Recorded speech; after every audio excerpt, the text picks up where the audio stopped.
You stare at the screen. The message says, "Read," but there is no reply. You check the time. An hour passes, then 3 hours, then a day.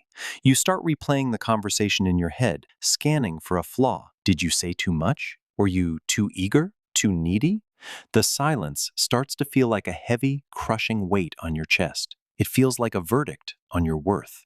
But what if I told you that their silence has absolutely nothing to do with you? And what if the real reason they aren't answering is something they are too afraid to admit? We have all been there. You send a thoughtful message to someone you care about. Maybe it is a long paragraph checking in on them. Maybe it is a simple question. Maybe it is just a meme that made you think of them. You put your phone down, trying to play it cool. But a few minutes later, you pick it back up. Nothing. You see them posting a story on social media. You see the green dot next to their name showing they are online. And suddenly, your brain starts doing what it does best. It attacks you. It tells you that you are annoying, that you are easily forgotten, that you care more than they do. You feel completely invisible. But let's pause for a second. Take a breath. Because the truth about why people ignore messages is rarely what you think. It is rarely malicious. It is rarely about your value. Psychologists call it cognitive overload and avoidance coping. But let's strip away the clinical terms. When someone does not reply, it is usually because they are drowning in their own mental noise. They read your message. They genuinely want to reply. But in that exact moment, they feel a crushing pressure to say the right thing. Or they are simply exhausted by the demands of their own life. They look at the screen and feel overwhelmed. So they tell themselves a little lie. They say, "I will reply later when I have the energy." But later turns into tomorrow, and tomorrow turns into a week. The longer they wait, the guiltier they feel. And the guiltier they feel, the harder it becomes to type anything at all. Your message becomes a looming task on their to-do list. It becomes a source of anxiety. So they avoid it. They ignore you because they are overwhelmed, not because you do not matter. They are hiding from the interaction because their own emotional battery is at zero. This is where we need to stop and really look at ourselves. I want you to pause and reflect on this next part. Why does their silence hurt us so much? It is not just about the text. It is about what the text represents. For emotionally sensitive people, a message is a bid for connection. It is a hand reaching out in the dark. When that hand is left hanging, it triggers a deeply rooted fear.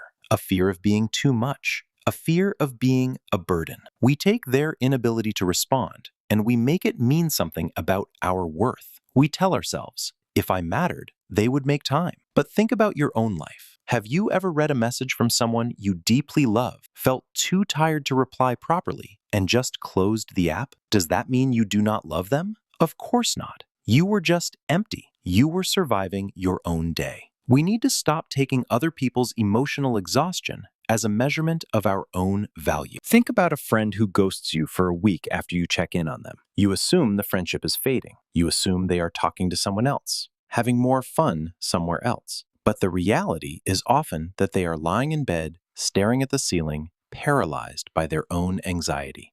Your message was kind, but kindness requires a response, and they have nothing left to give. Or think about someone you are dating. You send a vulnerable text, and they leave you on read for 2 days. You assume you are unlovable, but maybe they have an avoidant attachment style. Maybe your vulnerability triggered their deep fear of engulfment, and they literally shut down to protect themselves. It is their unhealed trauma playing out on your screen. It is their fear of intimacy, not your lack of worth. In every single one of these scenarios, the silence is a mirror of the other person's internal state. It is not a reflection of you. But here is the subtle twist. Here is the hardest truth to swallow. Sometimes we get angry at people for not replying because we are using them to regulate our own emotions. We send a message to feel less alone. When they do not reply, we panic. We spiral. Why? Because we were relying on their response to make us feel okay. We handed them the remote control to our self-esteem. We demanded that they show up for us so that we would not have to sit with our own emptiness. The realization is not just that they are overwhelmed.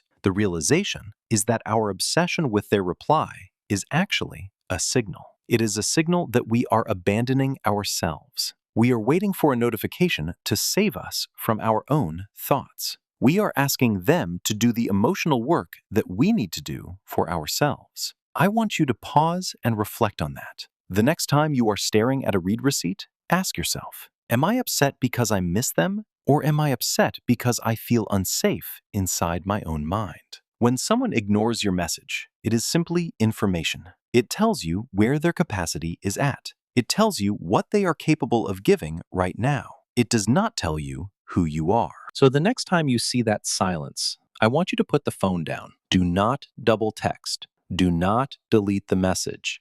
Do not send a passive-aggressive follow-up. Just put the phone face down on the table. Remind yourself that you do not know what is happening on the other side of that screen. Their silence is their story, not yours. If someone consistently leaves you hanging, it is okay to match their effort. It is okay to walk away and invest your energy where it is reciprocated. You are allowed to protect your peace. But do not, for 1 second, believe that a delayed text makes you unlovable. You are not too much. You are not annoying. You are simply someone who cares deeply in a world where many people are running on empty. Let their silence be their burden, and let your peace be your own.